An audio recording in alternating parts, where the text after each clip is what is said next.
सब ने पार्टिसिपेट किया रन फॉर ग्रीन मैराथन में एंड वी असेस्ड कि हमारी फिजिकल फिटनेस कैसी है। हमने देखा कि हमारी फिजिकल फिटनेस में 4 मेन कंपोनेंट होते हैं, जो होती है flexibility, strength, balance and coordination. हम सब बहुत अच्छे से फ्लेक्सिबिलिटी और स्ट्रेंथ पर तो फोकस करते हैं, लेकिन बैलेंस एंड कोऑर्डिनेशन को कहीं ना कहीं हम लैप्स कर देते हैं। और वही बैलेंस एंड कोऑर्डिनेशन है जो सबसे ज्यादा इंपॉर्टेंट होता है आपकी डे टू डे एक्टिविटीज में, आपकी ओवरऑल स्ट्रेंथ और फ्लेक्सिबिलिटी को लंबे समय तक मेंटेन करने के लिए। अगर आपकी बैलेंस एंड कोऑर्डिनेशन बहुत ही बेहतर तरीके से स्टेबल है और अच्छी है, तभी आप अपनी स्ट्रेंथ को, अपनी फ्लेक्सिबिलिटी को और अपनी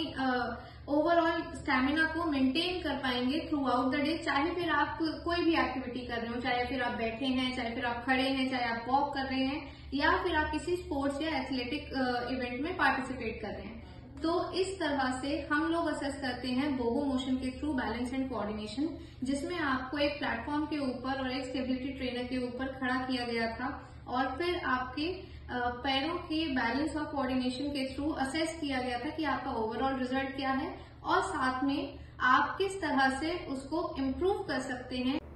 हमने जो रिजल्ट देखे थे उसमें ओवरऑल इफेक्ट जो आ रहा है, ओवरऑल बैलेंस रिजल्ट जो आता है, उस पे हमें ना फोकस करके ज्यादा हमें देखना है कि आपके जो 4 क्वाड्रेंट हैं, जिसमें आपका राइट फोरफुट, राइट हील, लेफ्ट फोरफुट और लेफ्ट हील पे कितना डिस्ट्रीब्यूशन है जब आप एक अनस्टेबल सरफेस पे खड़े होते हैं, वो हमें आइडेंटिफाई करना है कि वो आपका कितना परसेंटेज आ रहा है चारों तरफ, और उसको किस तरह से हम इम्प्रूव कर सकते हैं या वो क्यों आ रहा है वो भी आइडेंटिफाई हम कर सकते हैं।